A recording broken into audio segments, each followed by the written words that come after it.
Maine Mendoza, halatang miss na miss si Alden Richards sa Itbulaga. Malamang nga ay marami rin nakakapansin nito na isa sa segment ng Itbulaga ay tila nagpapakita ng mga larawan sila Jose, Paulo at Miles.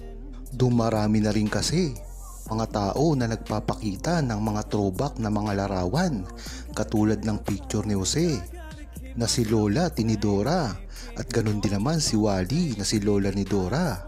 Ngunit ang kapansin-pansin dito ay dumadami rin ang pagpapakita ng picture ni Maine Mendoza as Yaya Dab.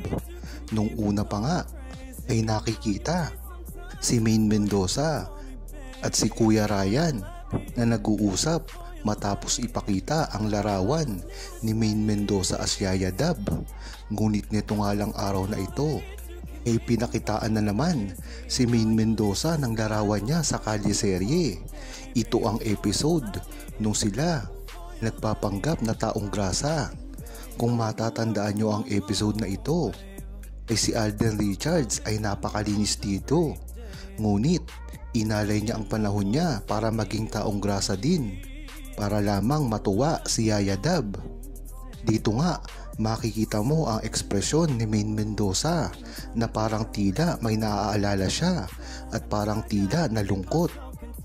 Talagang dito mo palang malalaman kung gaano talaga ang epekto ng kalyeserye sa buhay ni Maine Mendoza at kahit kailanman ay hindi ito mawawala sa kanyang isipan.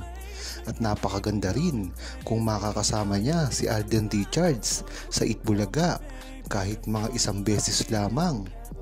Alam naman kasi natin na eksklusibo si Alden Richards sa kanyang mother network. Ngunit ang maganda dito, ngayong taon na ito ay magbabalik na si Alden Richards telebisyon at ito ay magiging regular na naman sa All Out Sundays. Ngunit ang tanong dito, ang mga weekdays na panahon niya, wala siyang gagawin dahil wala namang noon time ang GMA7. Ito na ang pagkakataon para makapag-guest si Alden Richards sa TV5. Alam naman natin ang kontrata ni Alden Richards sa GMA, ngunit hindi na siya regular na isang artista lamang nito.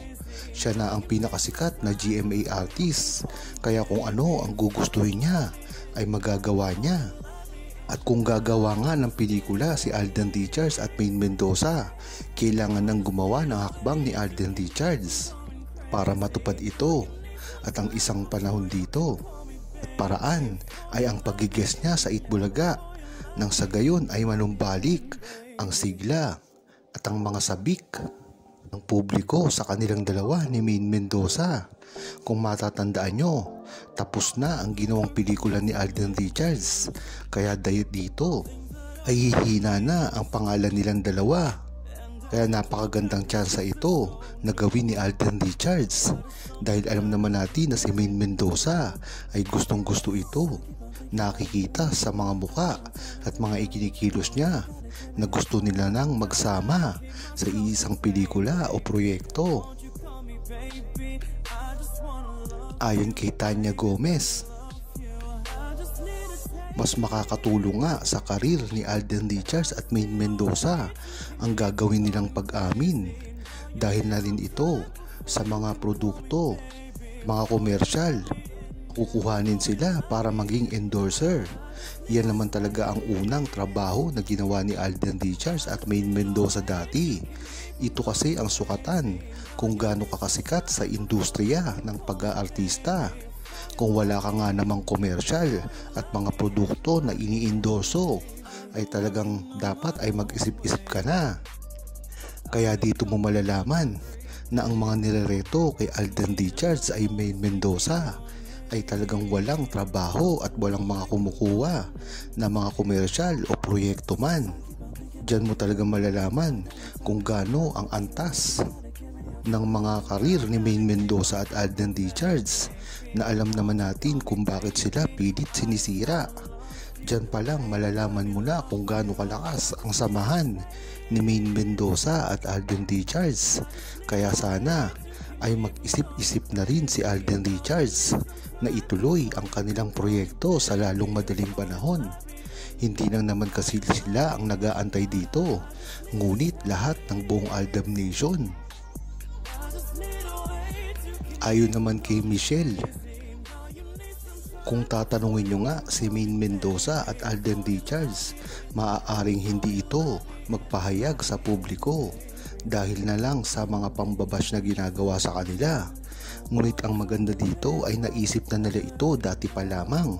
Kung dating iisipin mo lamang, ang mga ginagawa nilang mga movie dati at mga proyekto ay talagang iisa lamang at hindi talaga nila ito pinopromote ng todo-todo, hindi kagaya ngayon.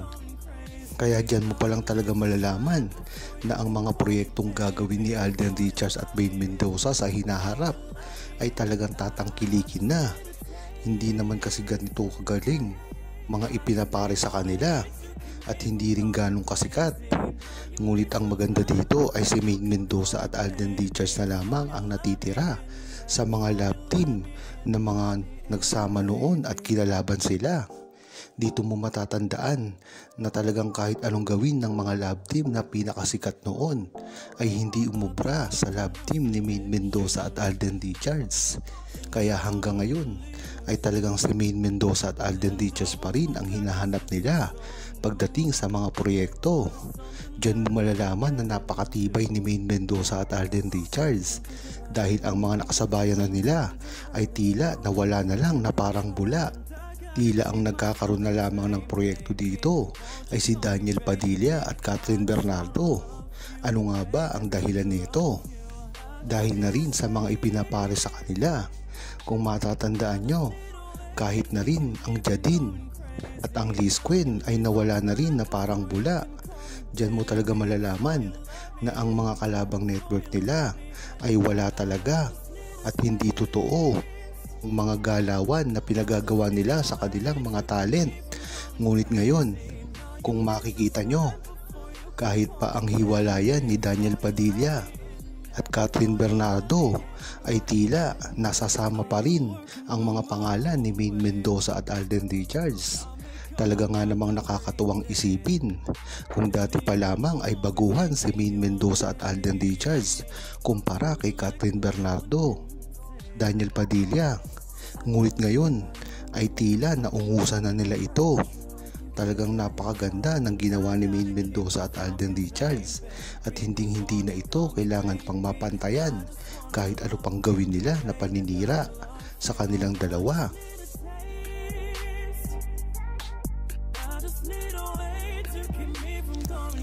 Huwag kalimutang mag-subscribe, comment at i-like ang video na ito. Thanks for watching!